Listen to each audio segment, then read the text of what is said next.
Hi, I must be queerbaiting because I never get the kiss at the end. Leo, and welcome to In Bed with BL. Today on Sleep Talk, we're going to talk about this new Hello Stranger drama that happened last night or in the morning, depending on when you saw it. So essentially what happened, it was another YouTube channel did a reaction video, I think for Game Boy's The Movie trailer, and while they were talking, they compared Hello Stranger to Chinese BL bromance queerbaiting. And a lot of Hello Stranger fans are like really angry because they don't think it's queerbaiting, and the things that the reaction people made fun of was a little extra, maybe not real. Today we're going to talk about whether an LGBTQIA+ show needs to have kissing or physical contact to be considered true and a good representation for that base. So let's do it.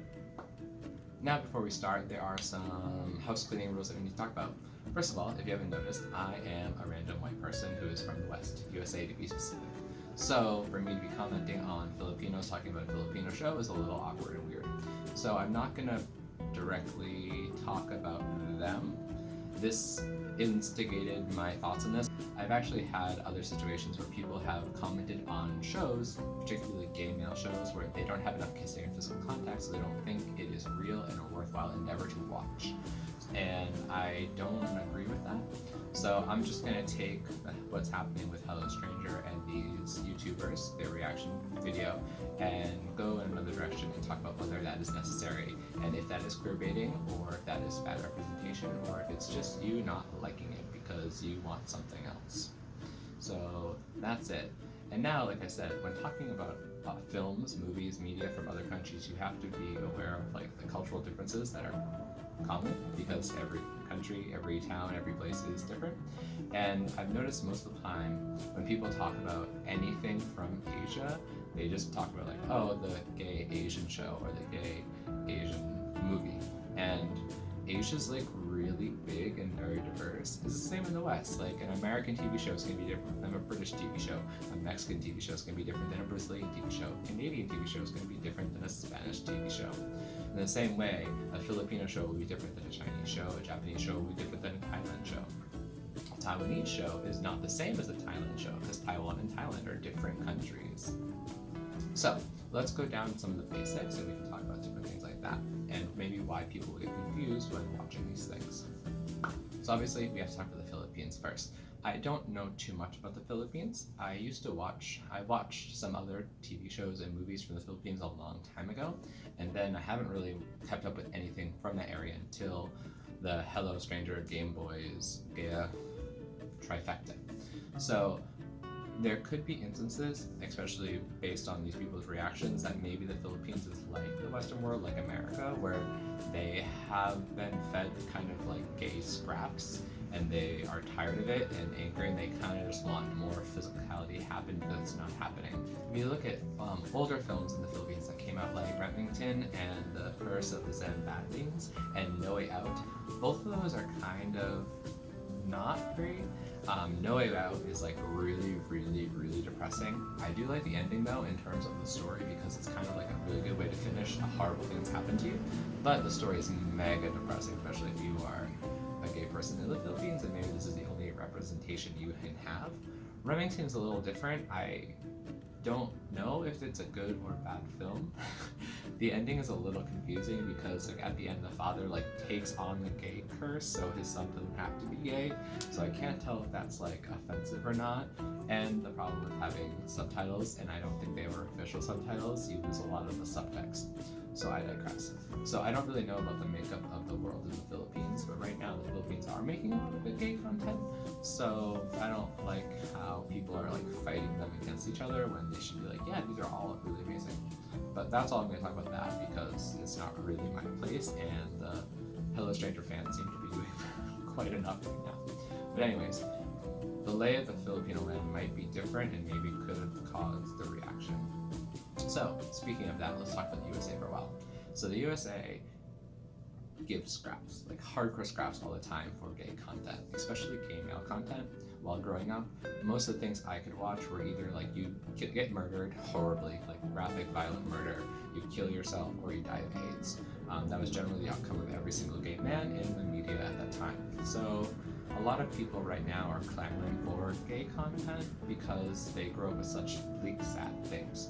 And generally, whenever there is anything with gay content, people like to fight it because it's against the morals and blah, blah, blah. So a lot of times when gay media comes out in America, a lot of people want all the boxes to be checked because they have been missing so much stuff for so long. Good example. Will and Grace is one of like our big two things. Whenever anyone talks about the USA, they have like, oh, well, you grew up with Will and Grace, and you grew up with Queerbaiting. Will and Grace is really good, and it's really funny, and had a lot of camp culture, but I actually don't think there was ever a situation where Will actually kissed another man. Grace and Karen and all the females, even Rosario, have kissed multiple men throughout the whole series run. And both Jack, who is very promiscuous throughout the show, has never, I don't think, ever been seen kissing with another man. And Will, same situation. Though there was a scene where Will and Jack kiss, but it was to prove a point, it wasn't romantic, and it's more like a comedy gotcha statement, so that doesn't count. So a lot of times people will watch certain things and be like, oh, why didn't you check out this box? I haven't seen a gay show that supports what I want. So there's a lot of high standards that we put up to this. The remedy for that obviously is we need a lot more gay content in the USA, and that has been happening very slowly, and hopefully we get more of that.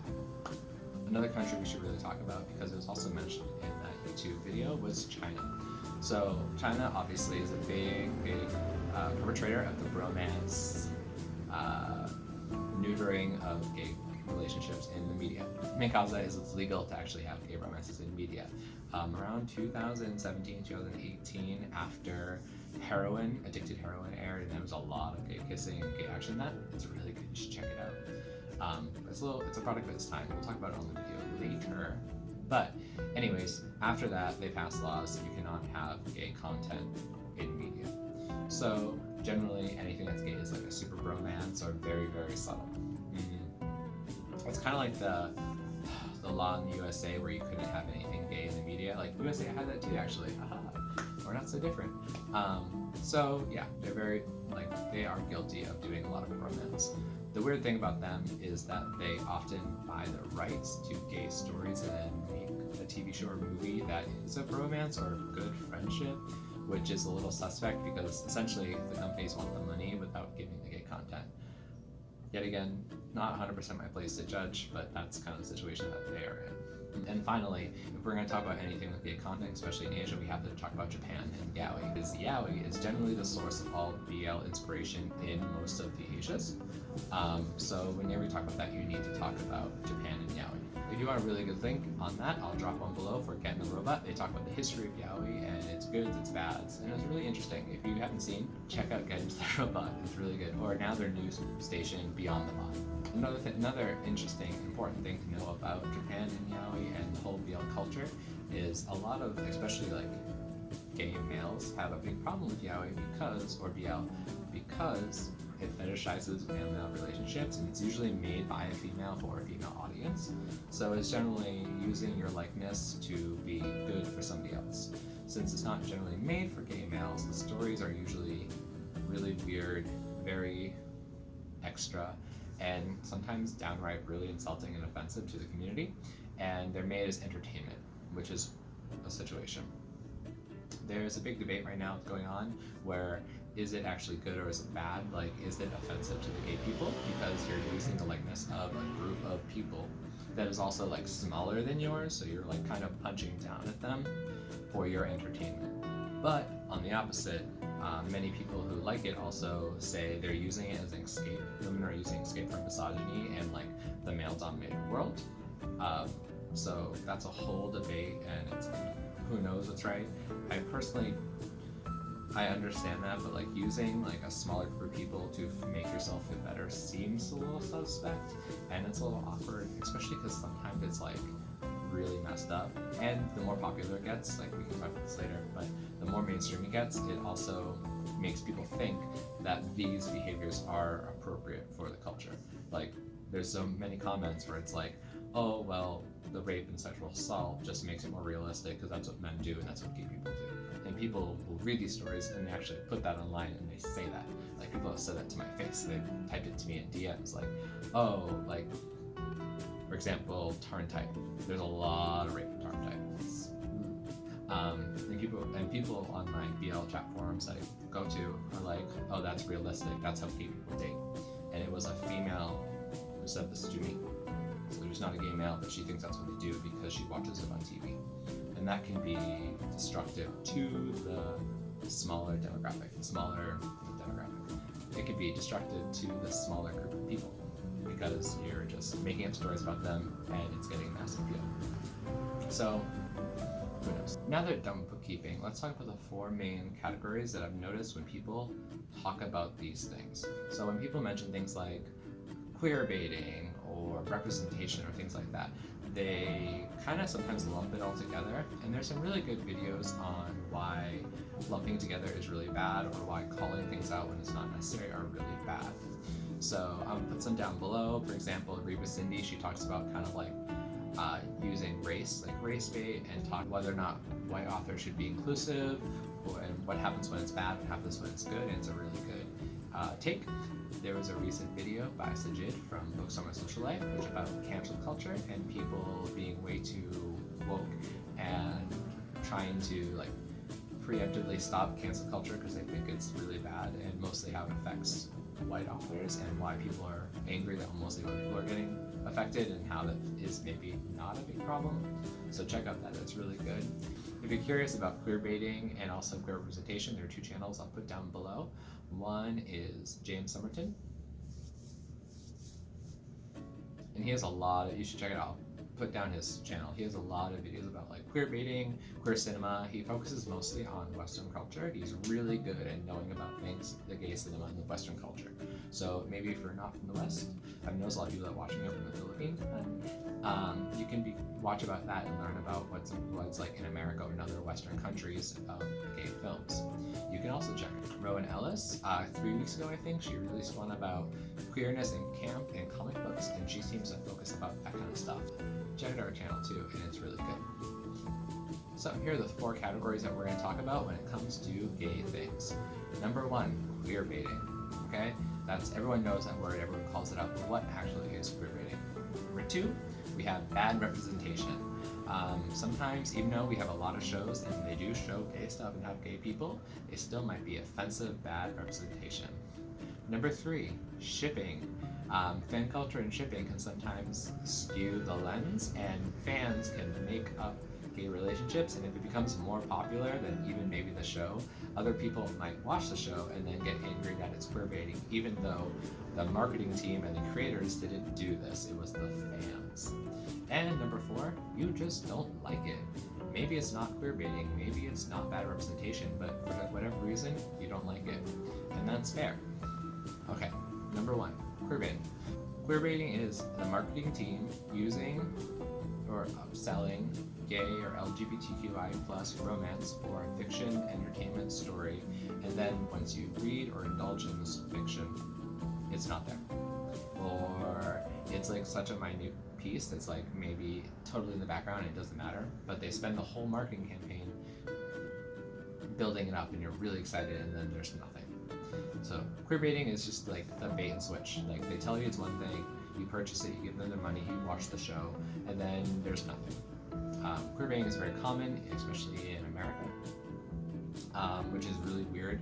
Queerbaiting is really confusing because like everyone tells you gay is bad and you'll go to hell, but then they'll use it as an ad to make money. And I think that's like one of the major annoyances of it is like a lot of people are always starving for representation, and then you're always told you're bad to have it and no one wants it, but then they use it as a way to advertise and make money. So they're using you to make money, but they're not trying to represent you and make you feel like you are a real human. So it's like dehumanizing and greedy and terrible all at once.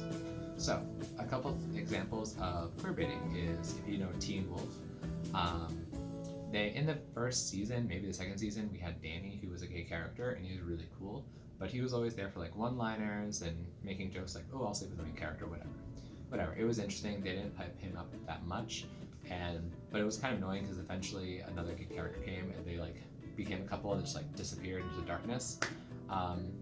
James Somerton actually has a video when he talks about the Young Avengers, where that's a common thing in comic books, is like you'll have gay characters but they get married off and like shipped away into the darkness for some reason. So that in a way can count as queerbaiting. But the more annoying thing about Teen Wolf was Derek and Styles. So both Derek and Styles had female companions the whole time, but the fan base really liked it, that they wanted them together. And so this could have been like the shipping fan base thing, but the TV show actually like leaned into it a lot in commercials and YouTube things and things like that, leaned into very heavily, and they never delivered. So that was kind of a big example of queerbaiting. Another big queerbaiting thing, Disney. There's actually a lot of memes right now about, I guess, Disney's doing like a Pride video or something. And then there's a lot of videos about like how like every month we have like the first gay Disney character, but it's always like a minor character that like is in like a 3-second screen, and then half the countries boycott the movie anyways because they even notice that there's a gay person. So I think Cruella de Vil's movie is gonna have a gay guy in it, but he probably like will have like a sad story then die or something, who knows, gets eaten by a Dalmatian. But so yeah, Disney is very big on queerbaiting, which is annoying because they never actually give us any queer characters. And there's also that huge drama where Love Victor was moved to Hulu because the gay content was not okay for Disney. So that's a big bummer. Like I said, anything from China is generally queerbait because they can't actually give you anything that queer. So if they advertise like really close men in the trailers, or it looks like a loving relationship, it will never happen because it can't. And if it does happen, like in Guardian, which I love and I'm going to talk about a lot, it gets like hardcore acts real fast. And the fourth example is Free. It's an anime. It's a sports anime with swimming, and it's like hardcore gay baiting because it's just like men in speedos. It's cool because they're aggressively sexualizing males, which like never happens, but it's kind of really focusing on that for like the gay gays and the female gays, and it's like a little problematic because people actually think, like I've seen posts online where like 49% of the people think it is a gay anime, and it's not. Number two, we have bad representation. So bad representation is if there's a show or media that does have people of the LGBTQIA+ world, but they are bad characters, they reinforce stereotypes, or if they have a bad characteristic. Like, it's okay if there's a bad person who's part of that community. Like you can have an evil lesbian, whatever. But if all of her bad qualities is because she is a lesbian, that's when it comes into problematic. Like if she's like, oh, I'm evil and I murder people because I used to have a girlfriend and she doesn't love me, so now I murder women. That's a little suspect. Sometimes there was an incarnation of the Joker, which Rowan's newer video about that I'm going to link talks about, where it kind of feels like all of his gay qualities and repression for Batman is what causes the Joker to be a villain. Like his love for Batman makes him an evil monster. So that's kind of a bad representation. Some examples of this would be Together. It's a Thai show. It's just kind of messy. Mostly, like, one of the things I don't like is the only person that's like kind of obviously gay is Green, and the reason why Tyne won't date him is because he's too flamboyant. Like, he has a lot of really cool characteristics. Like, he's caring, he can cook, he's a fighter, he can do music, he actually really likes Tyne, but so therefore he's a crazy monster, and you have to get away from him as fast as possible into the arms of Salat, who kind of blows. I'll talk about that in another video, but that's kind of not good representation. I talked about it before, but Tarn Type is also really bad just because, like, there's a lot of just, like, story-wise bad decisions that happen in that show where it's like, what? And, like, it's just not good. And, like, also there's, like, not even just gay culture, but, like, one of the characters is a rape victim, and, like, all of his bad qualities, he goes down to his sexual assault as like a shield. Like, oh yeah, I just beat my lover in a toilet, but I was actually assaulted as a child, so he's the monster because he's gay. Like, it's like, that's a weird subject way to do that. So that's kind of bad representation. An American version, Looking, I think is bad rap, just because all the characters in that show like really suck. Like they're so unlikable that it's like, oh god, we have a gay TV show that was like on HBO and it's like big and it's supposed to be the successor of Queer as Folk, but like everyone in that show blows. Like the only cool characters was the barber the main character dates, and then I think her name is Anne, the nurse. And the main character has this decision between his like jerk boss who has a boyfriend and is his boss, and this really cool, awesome like barber guy, and who's like really nice and loves him and like gives him presents. And it's like, oh, it's my boss who's a jerk who hates me and has a boyfriend and also doesn't even live in the country, but he obviously chooses like the boss. It's a mess. That show made me angry. I couldn't finish most of it. Yeah.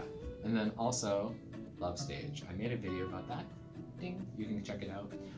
It's just yet again, it's a lot of sexual assault and rape, and people really like it. And hey, it has like 2 movie and live adaptations, and like reading comments, like people are like, oh, it's romantic. It's like Stockholm syndrome.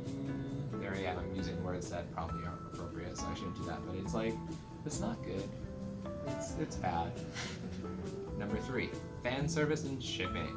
So this is a situation where there's a show that is not gay, but the fan service and the shipping of it becomes so large that other people will see those, think it's gay, and they get angry that it's a form of queer baiting. So situations like this, yet again, Free. The fan service for Free is big. It has lots of hot men. They're really close because they're teammates and they're always in Speedos, and people ship them together. And people like me, I'm always confused if it's gay or not, but I've watched like 3 episodes and I don't like the show. But people watch that and get angry. They're like, this is queer baiting. They're trying to trick me. But as far as I know, I don't think the marketing is actually doing that. It's the fans. Another big one, James in his channel spoke of it, is Killing Stalking. The creator of this Korean webtoon has stated that it's not a gay love story, but people ship it so much together that now the whole world thinks it's a romantic gay love story, but it's not really romantic. It's like kind of messed up. It actually kind of reminds me of another Korean movie called Method. It's about method acting, and it's also a psychological thriller, and I really like it because it has, you know, the gay tones, but I wouldn't consider it a love story because there's like hints of like murder and mind games, and it's messy. It's a really good story, but it's not a gay love story. And that's where like the fan service and the shipping kind of muddies the water. Another example of this would be in Star Wars, Finn and Poe. They are not gay. They have great chemistry and they're both really handsome, but they're not gay in the story. And the shipping of that also takes away because in Rogue One you have Baze and Chirrut, who I think are actually canonically homosexual from the comics or book stories, but they are not shipped as much for whatever reason, and they are actually a gay couple, and you should like celebrate how cool they are. And also Rogue One was a really good movie, so I don't know what's happening there. But that is like fan shipping kind of turning into queer baiting, even though it's not marketing on the TV show or the movie's part. And number 4, if it doesn't fit into one of those 3, maybe you just don't like it. You just don't like it for whatever reason. Maybe you wanted something else, or you have a whole list of check marks that you're begging to have seen in a TV show. Like there are things I want to see in TVs and movies all the time, and when I don't see it, I'm like, oh, I have to wait another 4,000 years, like Rita Pulsa. But yeah, sometimes you want something, you don't get it, and you don't like it. An example of this, a lot of people are mad at Yuri on Ice because they don't kiss at the end, and that is messed up. Actually, kind of just like Hello Stranger. Yuri on Ice is really good. It's not a romance story. It is ice skating sports anime. It's about Yuri's journey on opening up and becoming a great ice skater. The Victor romance is just a really sexy, awesome plus. They're gay characters, they don't need to be about love. So they're dating, they like each other. Just because it doesn't end on a kiss doesn't mean it's bad. You just don't like it. And then another example, obviously Hello Stranger. The same reason, there's not a kiss at the end. You don't need to have a kiss at the end, that's just messed up. It's a really good story, there is a story about it. And also like, there's 2 other straight couples. You have Kukai and Seth, and also Crystal and Xavier, and they don't kiss, but you accept them as straight couples. So why do you have to have Xavier and Nico up on these higher standards? Why do they have to perform for you in order for them to be acceptable to be a couple? That's a little messed up on your part, right? So that is people just like, if those three don't check off, or one of those three don't check off, you just don't like it because it's your taste. And that's 100% okay to not like something, but to drag a show you don't like because it doesn't fit something you want is not okay. So let's continue to talk about Hello Stranger. Let's see if it falls into any of these categories. 1. Is it queerbaiting? No, it's not queerbaiting. It is an established gay show. The two main characters are gay or bi or whatever, but in this show, they are in a homosexual relationship with each other, or they are building one together. It is a gay story.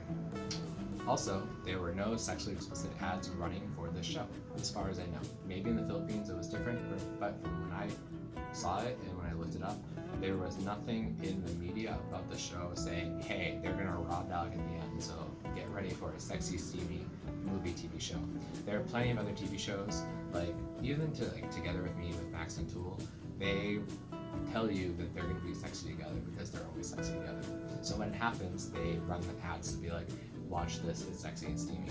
That didn't happen for this show, so not queerbaiting. Also, the director is gay. He is a gay man and he's writing a gay story.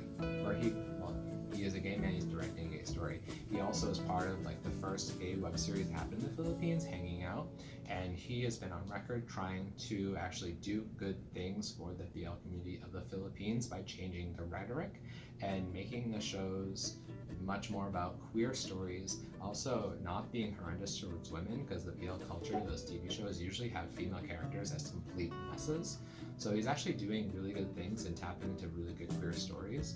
So none of this seems like queerbaiting based on the definition of what queerbaiting is. Number 2, maybe it's bad representation. Maybe Hello Stranger is bad representation.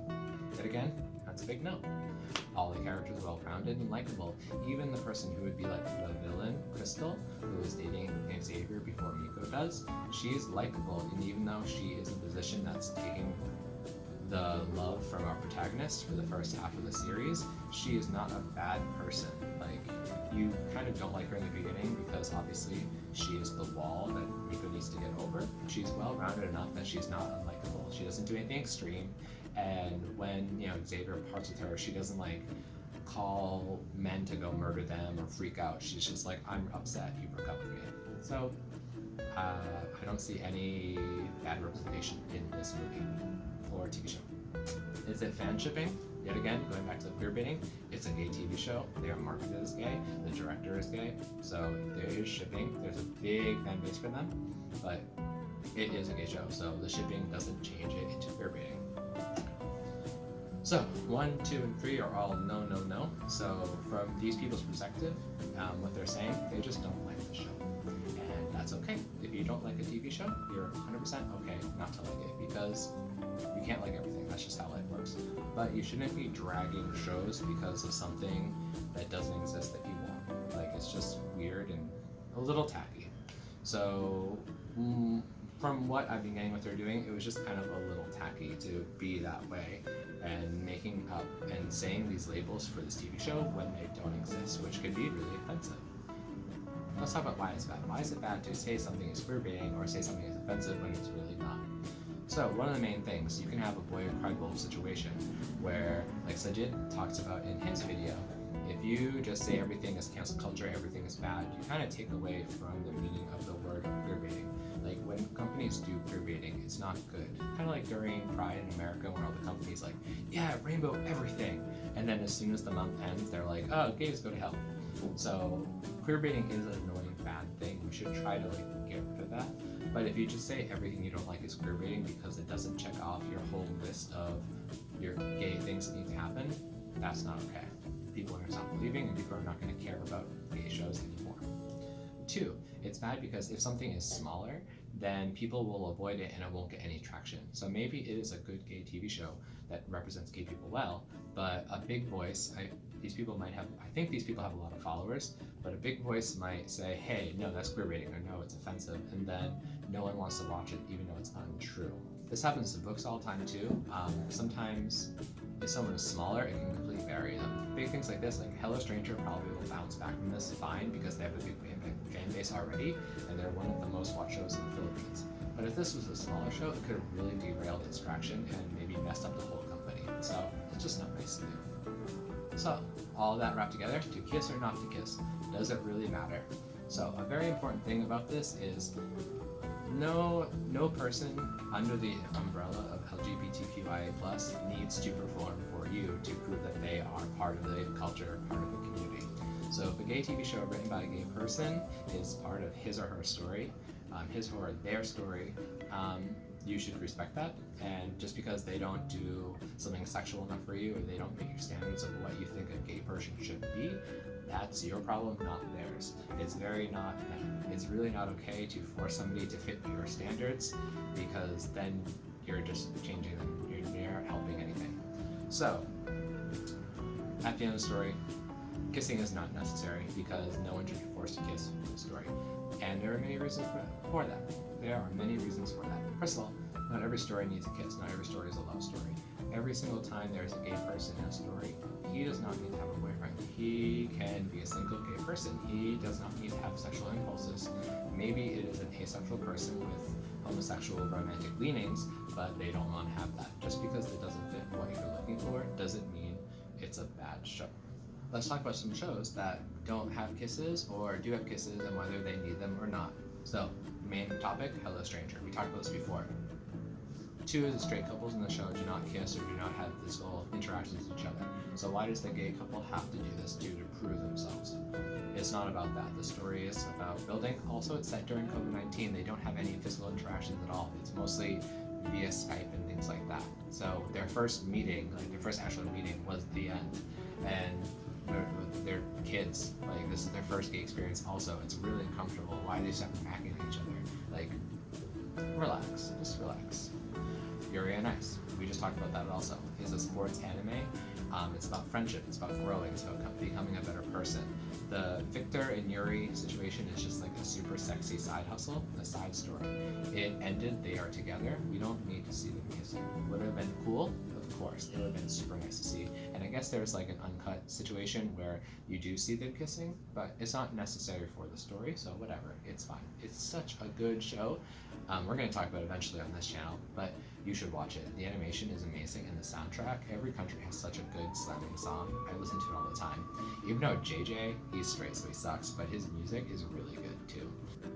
Together, I talk about this show a lot, and I'm probably just like these YouTubers who complain about Hello Stranger. I complain about Together, but it's I don't know. I don't understand why it's popular. So the actors are great. They're super adorable. They're super cute. It's just the story doesn't make sense as a gay story. Actually, if these two, Tyne and Swat, were like asexual, homosexual, romantic leaning, it would have been much better because they just don't seem to have like any like attraction to each other. Like when they're in public, maybe they're shy, but they move in together, and there's scenes where they're alone and they sleep together in the same bed, and they still like keep a distance, and Tyne's always like, no! It's weird. Like if their friends were around, sure, you're shy, you don't want people to see you, whatever, live your dream. But when you're alone, you should not have that same reaction because that makes you feel like you don't like them. And then still together, like they've lived together for like multiple years, they've still been dating, and it opens up with him seeing Swat's penis, and he like has a full-blown like, why would you show me that? It's like, you've been dating for years. I'm assuming you have some sort of situation where you've seen his penis. So this reaction is confusing to me, as you're supposed to be a couple that's been together for a while. And they're in college, like it's weird. So that situation, I would have liked some kissing to at least show me that they actually do have a connection, or they take all that away and be like, oh no, we're actually an asexual couple. And that would have been amazing because asexual representation would have been really cool. And I don't think there's ever been an asexual person in a Thailand show. Yeah, Guardian. So like we talked about earlier, China has all these rules where you cannot have a gay couple in TV shows because it's morally bad, whatever. But Guardian is super duper awesome. It came out like 2 years ago. You can probably watch all of it on YouTube because it's been banned from China. So they're not going to make money from it anyways. But it was really popular. And then, you know, it was a whole subtle thing like, ooh, yeah, come to my bed, wink, wink. Like, they actually had really good chemistry. So like every episode you're like, oh, they're hardcore banging. and that's cool and that's interesting. And also, it's really fun. It gave me like Buffy, Charmed, like late 90s, early 2000s supernatural vibes, which I really, really liked. But the last episode, they actually do declare love for each other. Like, oh, I love you too. They didn't kiss because that would have been a big problem, but their love declaration actually got the show banned. So if it's gay enough to be banned by China, it's gay enough for me. So a kiss would have been great, but that's just out of the question. But I think they did a really good job. So end of discussion, the final verdict. Do you need to have a kiss? No. Do we need more kisses? Yes. We need a lot more gay representation in media, and the world needs a lot more just LGBTQI plus representation in general in everything. It needs to be more normalized. So you don't need gay kisses all the time, but having more gay kisses, having more women hold hands, having more trans characters in romances, having more asexual people. Like I said, there's like no asexual representation like anywhere, except if someone's being like weird. So it'd be cool to have like a really normalized, I think like in the comics, Jughead was asexual. I don't think they have that in the TV show Riverdale. But having more asexual characters, or having people who are pansexual, like Shatterstar and Richter. Shatterstar is pansexual because he's an alien and he likes to want to have sex with everything. So reputation matters, but it doesn't need to check all your boxes for it to be a good LGBTQI plus representation. So that is my soapbox. I will get off it now. I hope you enjoyed. Please, also, if I said anything that was wrong, I gladly accept your corrections in the comments below. If I said anything offensive, that was not the intention, and if I did, please also do correct me, and then I will gladly accept it and work on that, because, like I said, talking about most of this, I am a white person from America. I currently live in Taiwan, but there are things I still don't fully understand. And also this drama, half of it was not in English, so I don't fully know the whole story. That's why I try to talk about a larger scale thing and not just talking about these YouTubers, because that would be weird to me. So anyways, hope this was insightful. Check out the links I put below.